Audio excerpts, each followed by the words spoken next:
Cinemark per deixar-nos projectar els nostres vídeos el passat dijous.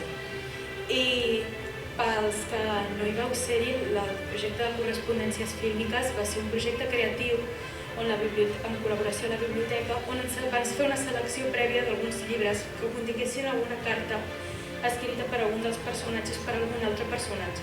Aleshores, aquest llenguatge literari nosaltres l'havíem de transformar en un format audiovisual, com nosaltres crèiem que es podrien representar aquestes cartes d'una forma audiovisual. Va ser un projecte força divertit i creatiu i va ser molt interessant veure com la nostra professora entrava a classe amb una maleta de les velles de cuir plena de llibres. Va ser molt divertit el projecte i en un futur ens agradaria també fer més col·laboracions com a institut amb Cinemark.